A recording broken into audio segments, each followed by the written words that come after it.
ইতালির রোমে পররাষ্ট্র মন্ত্রণালয়ের সামনে ইতালি প্রবাসী বাংলাদেশিদের আয়োজনে বিক্ষোভ মিছিল এবং সমাবেশ করেন।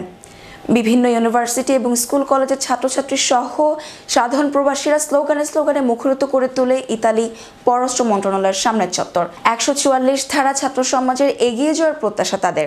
বিক্ষোভ সমাবেশের মধ্যে একজন স্টুডেন্ট বলেন, যদিও এটা কোটা আন্দোলন ছিল, এখন আর এটা কোটা আন্দোলন নয়, এটা হলো এখন নিহত আমার ভাই বোনদের খুনের বিচারের দাবিতে আন্দোলন। পুলিশের গুলিতে নিহত প্রত্যেকটা ছাত্রছাত্রীর খুনের বিচার দাবি জানাচ্ছি আমরা।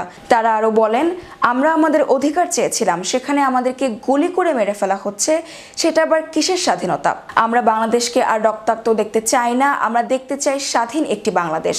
ইতালি প্রবাসী বাংলাদেশিদের এই বিক্ষোভ মিছিল এবং সমাবেশের আয়োজনে ছোট ছোট শিশু কিশোরদেরও জাতীয় পতাকা নিয়ে প্রতিবাদ জানাতে দেখা যায়। নিহত ছাত্রছাত্রীর বিচার দাবিতে শুধু রোম নয়, ইতালির বিভিন্ন শহরেও ইতালি প্রবাসী বাংলাদেশি সহ ছাত্র সমাজ গর্জে উঠেছে।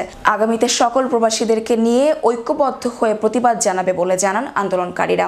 বিক্ষোভ সমাবেশ শেষে ইতালি প্রবাসী বাংলাদেশের সংগঠনের সমন্বয়ক স্মারকলিপি নিয়ে পুলিশ পহরায় মন্ত্রণালয়ের ভিতর দিয়ে মন্ত্রণালয়ের ঊর্ধ্বতন কর্মকর্তার কাছে স্মারকলিপিটি প্রদান করেন।